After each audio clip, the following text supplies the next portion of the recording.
When I was 5 years old, someone gifted me a 3,000-piece puzzle on my birthday. My parents thought it was too hard for me and put it away, but I snuck into their room when they were asleep and took it. I stayed up all night piecing it together, and when they saw it the next morning, they were totally amazed. "Laura, you're a genius! We're gonna send you to the best schools, the best classes! You're going to be the best child in the world!" In an instant, my life changed. My parents shifted us to a new city, got me into a fancy new school, and signed me up for 6 hours of tutoring daily. But the problem was that I had ADHD as a kid, and it was really tough for me to focus the way my mom wanted me to. Once, Mom even tried to give me pills to control my behavior. "You should take these, Laura. They will help you focus on your studies." "Okay, Mom." When she left, I threw the pills in the trash. What if she wanted to poison me? My mom made me hate studying, so I had no choice but to start sneaking out when my parents weren't looking. My little escapades were awesome. I got to play soccer with the other kids and eat all the junk food I liked. It was all going so well, until one day in the 2nd grade, when I snuck out to go to a soccer match. 2 big girls approached me on the street. "Hey you, give me your bag." "No way." One of the girls grabbed me while the other tried to pull my bag off my shoulder. Suddenly our neighbor spotted us. "Hey, what are you doing?" The girls ran off in a hurry, and the neighbor took my hand. "I'm taking you home to your parents, Missy." "Oh no, not my parents." When Mom saw me, her face turned red with anger. "What are you doing out, Laura?" Once she learned about the incident, she totally lost it.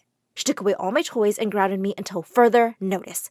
"Until you can learn to be a grown-up, you're not going anywhere." I already don't go anywhere." Mom was about to slap me when Dad came between us and stopped her. "Such a rude kid." The next morning, Mom woke me up at 4 a.m. "You're going to learn self-defense with your dad every morning and night." "But Mom, it's not even morning yet." "You start now."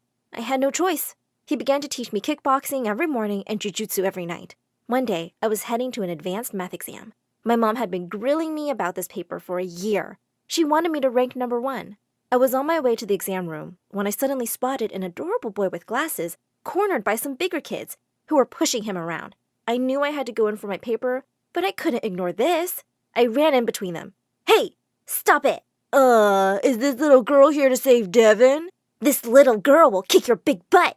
I kicked one of the boys on his knee and he fell. When his friend ran to get me, I dodged him easily and pushed him away. The boy was totally stunned.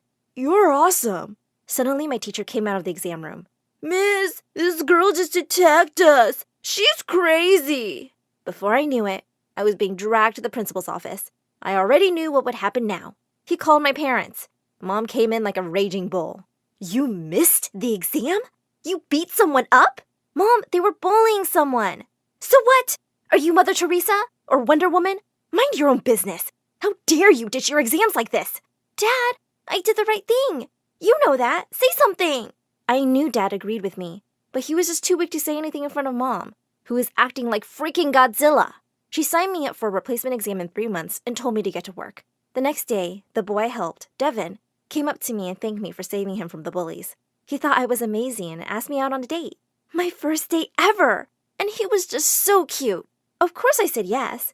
Devin and I began dating, and I did everything I could to keep it secret from my parents. I got a secret phone with my savings to text him, and I'd sneak out every night to meet him. I started to think that life wasn't so bad after all. Until one day, Noah, the gorgeous soccer player from my school, came up to me during lunch. "Hey, go to the Blue Pearl Cafe at 5 p.m. Watch what happens." "What?" "Just do it. It's very important." With that, Noah walked away from me. That was so weird, but I decided to go anyway. When I reached the cafe, I saw Devin sitting there arm in arm with another girl. What? Devin kissed that girl right on the lips before she left. Oh my God! Devin! You cheater! The whole cafe turned to look at us, but I didn't care. "Laura, what are you doing here?" "I'm dumping you!" I walked forward, grabbed his plate, and dunked all his food over his head. Just then, another girl walked into the cafe. "Devin, what's going on?" "I'm here for our date." Oh my God! I told the new girl the truth about him, and she grabbed some food from another table and chucked it right in Devin's face. Just then, the manager showed up and threw us all out of his cafe. "I hope you rot in hell, Devin!" And with that, I ran back to school. I was going to find Noah. He was practicing soccer with the school team. I pulled him aside and demanded that he tell me how he knew about Devin. "I've seen him around with you, so I knew you were dating. But I saw him with other girls too." "Why did you tell me?" "Because I kind of have a huge crush on you." "You what?" "I'm not sure if you remember. We used to play soccer together before you stopped showing up for practice. I've always liked you, and I didn't like the idea of you dating that slime.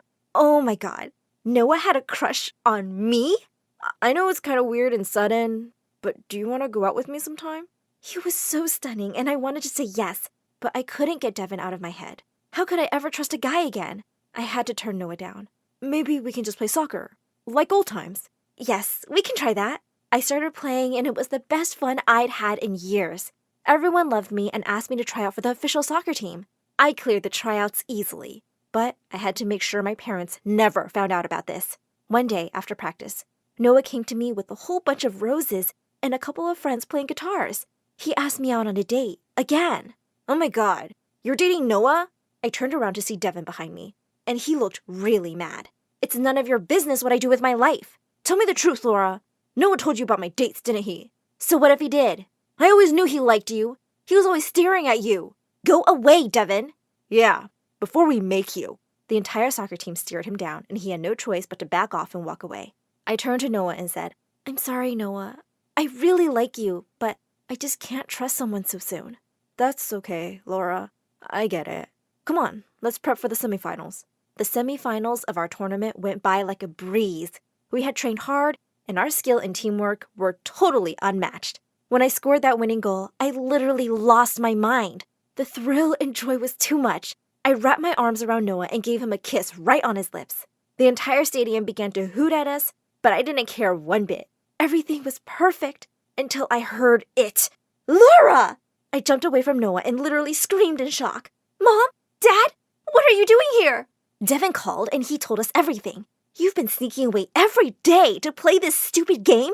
My mom began to fight with me in front of hundreds of people. I had never been more humiliated in my life.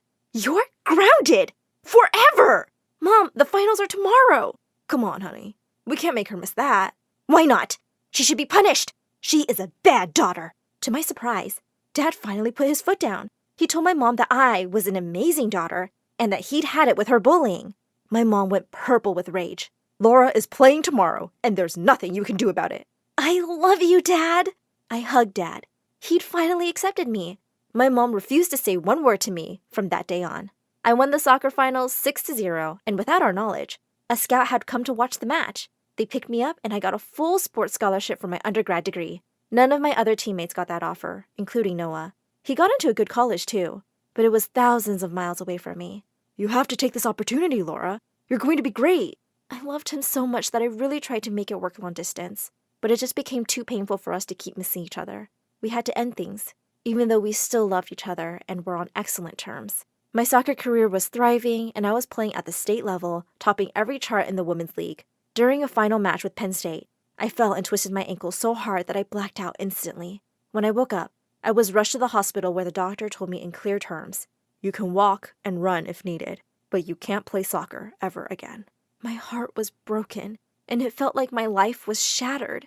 I went back home, and my dad consoled me and supported me. My mom made a few snide comments about how she was right, but Dad chased her away. I believe in you, Laura. We'll get through this together.